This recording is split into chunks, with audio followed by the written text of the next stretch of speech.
My name is Rahul and welcome to this session on Java language. In this video, we will talk about for loop. We'll see the working condition of for loop in Java language with the help of examples. So let's get started. I have a document for this, and guys, this document I have added in the description box panel. So if you want to download, you can go and you can download it from there. Let's understand why we had to introduce for loop in Java.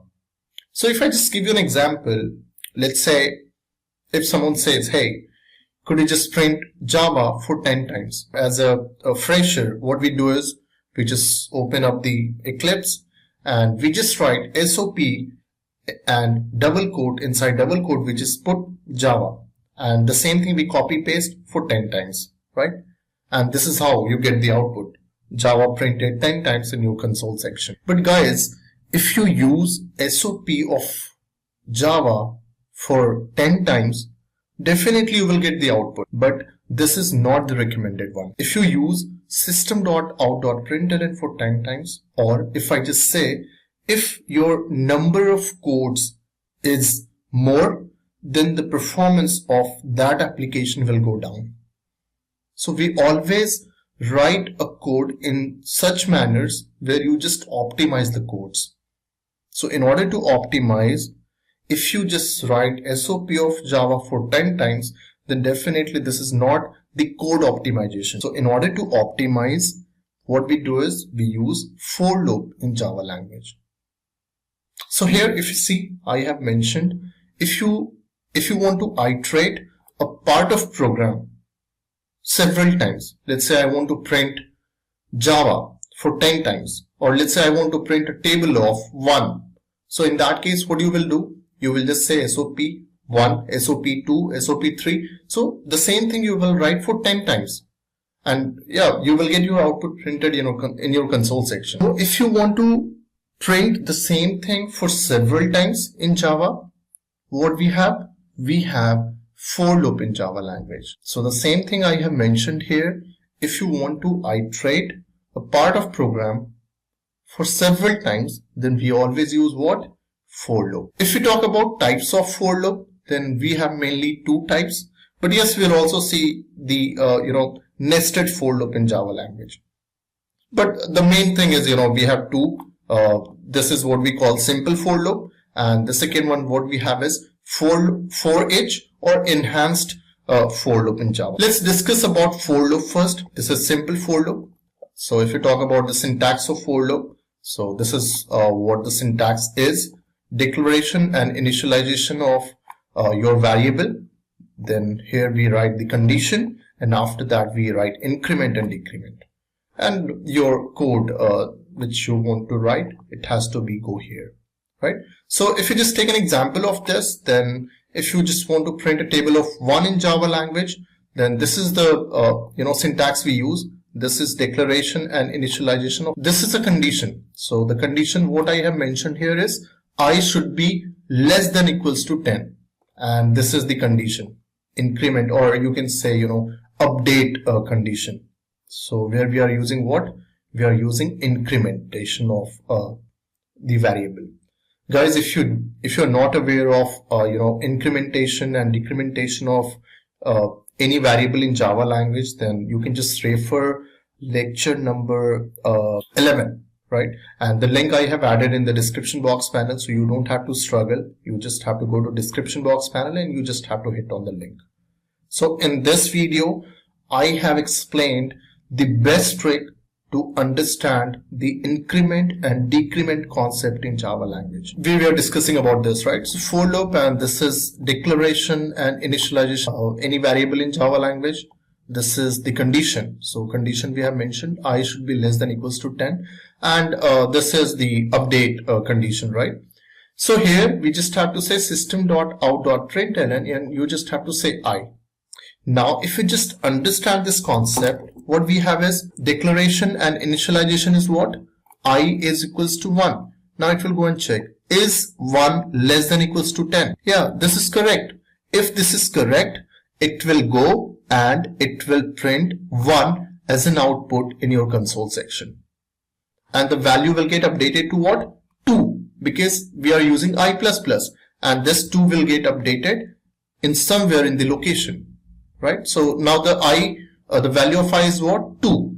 Now again it will again iterate the same thing until the loop gets dismissed.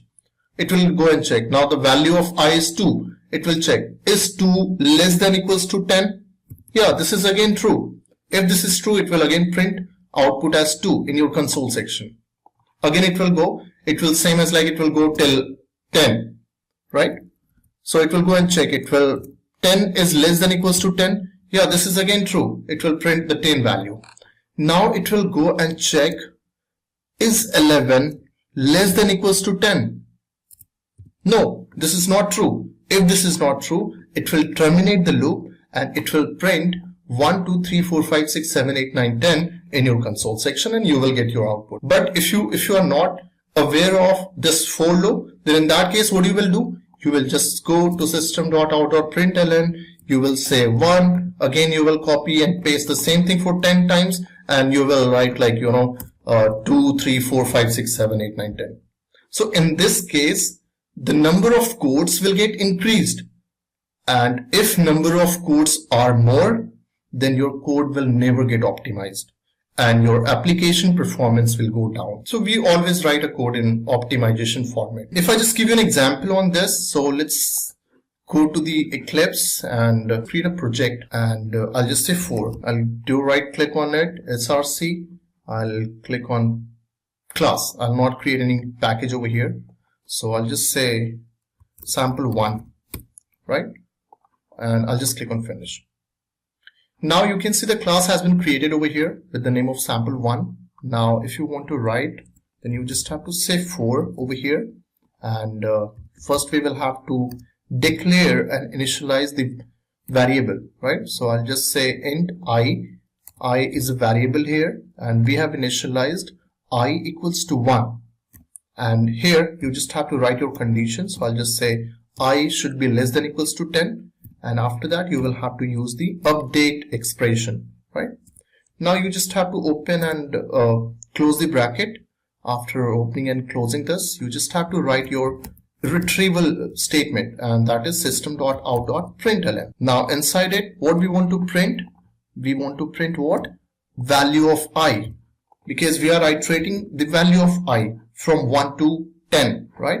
Now after doing this, you just have to say run, and once you run your code, you will get 1, 2, 3, 4, 5, 6, 7 till 10 printed in your console section. And this is a table of 1, right? In same way, if you want to write a table of 2, 3, you can write. This is very easy. If you want to iterate the same number for multiple times, you just have to use for loop.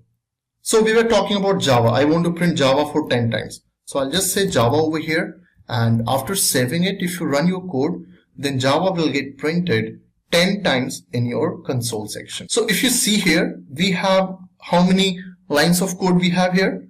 We have almost 12 lines of code. But if you just think, if I just comment this part, and if I just want to print system.out.println, then you will have to copy and paste the same thing for 10 times.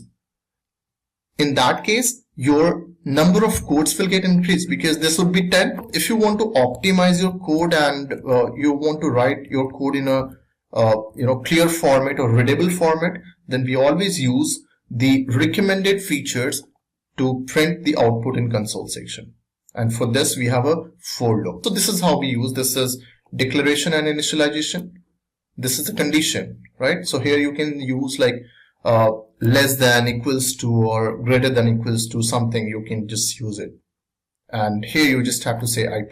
We also write I minus minus or minus minus I or plus plus I. So that we'll see in coming lectures when we start getting examples on patterns and all. Now let's talk about Java nested for loop. We have seen in case of if loop, right? If statement. So in case of if also we have seen the nested if else. So the same as like we have nested for loop. It's like 4 inside 4. We call it as nested, right? And this is, guys, this is very important for patterns program. So if you are not aware of this, please do watch this video, and after this we will be uploading a video on patterns, and I have a wide range of patterns examples available. I have created a document. I'm still working on it, and definitely I will release that document for you guys. So if you have any loop inside another loop, that we call it as nested in case of for loop. If for loop inside another for loop, we call that as for nested loop, right? And if you see here in nested for loop, inner for loop executes completely whenever outer loop executes. It means this is inner loop and this is outer loop. So if your outer loop satisfies the condition, it will go to the inner loop, and inner loop will start executing all the values until it gets failed. Now if you see here what we have written here, this is loop for I, and this is what we call outer loop. So if you see here, int declaration and initialization for outer loop is int I equals to 1, and the condition what we have mentioned here, I should be less than equals to 4, and this is I plus plus. Now it will go and check, is 1 less than equals to 4? Yeah, this is true. If this is true, it will get inside the inner loop, that is loop for j, and it will start executing all the value. Now once it gets inside the inner loop, it will check for the j condition. So here you can see j equals to 1, and this is what called 1 less than equals to 4. Yeah, this is again true. If this is true, what it will print?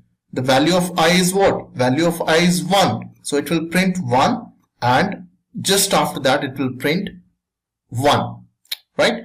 Again, it will go and check for the j condition. It will not go and check for the I condition, because I value is 1, and it will run the inner loop for a particular of time until this condition gets failed. So here it will check 2 is less than equals to 4. Yeah, this is again true. It will print what? So in first part it will print 1 1. In next time it will print what? In next time it will print 1 2, because value of I is 1 and the j value is what? 2. 2 is less than equals to 4. Yeah, true. It will print 1 2. Then again it will print what? 1 3, because the j value is increasing.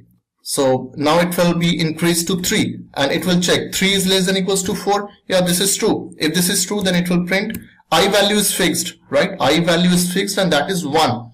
So it will print I if I is less than equals to 4. No, this will terminate the condition, and again it will go to the outer loop. Now outer loop I was 1. Now it has been increased to 2. Now it will go and check, is 2 less than equals to 4? Yeah, this is again true. If this is true, again it will go and it will start, the value of 2 will be fixed now, and it will start printing 2 and 1, then 2 2, then 2 3. Again the value of 3 will get fixed. It will start iterating from 1 to 4. Again the I value will get fixed to 4. Again it will start iterating from 1 to 4, and you will get output like 1 1 1. I value will be 1 1 1 for 4 times, and j value will be 1 2 3 4. Again I value will be 1 2 2 2 for 4 times, and j value will be 1 2 3 4. Now let me try to run this code and see the output. Now here if you just see this output, so guys, if you can see this, in first case the I value was fixed to 1. That's why it has printed I value for 4 times, and you can see the j value is iterating from 1 to 4. Again 2 is fixed, and this is increasing 1 2 3 4 j value. Again I value is fixed to 3, and j value is iterating from 1 2 3 4. So this is how we use nested for loop in Java language. And guys, this is very important in case of pattern program. If you are a fresher and you are going to attend any interview, then this concept is very important for you guys. You can watch this video. Still, if you have any query or doubt, please do let me know. So this is how we use a nested for loop in Java language, right? We have another types, and that is for each loop or enhanced for loop, or we also call it as read only loop. So we'll understand, because this is something related to array or collection, so that we will be understanding in coming lecture. But for now, yeah, you can understand this, why we use this for each loop in Java language. So guys, if I just give you an example, right? So let me just copy and paste the same class. I'll copy it and I'll paste it over here. I'll just say sample2. Now I'll remove everything from here and let's understand why we use enhanced for loop in Java language. So let's say I have one array and the name of that array is ARR. You don't have to scratch your head. Just see this video and I will be uploading a full-fledged video on array concept. So this is the declaration and initialization of array. So I'll just say 1, 2, 3, 4, 5. Right? This is what we call declaration and initialization of an array. So we have multiple options to declare and initialize the array option. So this is one of the option to declare and initialize. So that we will see in coming lecture. No worries. Now, if you have an array int ARR and you have a value what? 1, 2, 3, 4, 5. So guys, array always start from the index 0. It has an indexing feature and it always start the value from the 0 option. It means in the 0th index, we have stored 1 value. At 1 index, we have stored 2 value. At 2 index, we have stored 3 value. At 3 index, we have stored 4 value. And at 4 index, we have stored 5 value. If you talk about the length of this, then what is the length? 1, 2, 3, 4, 5. We have an array which has the length 5.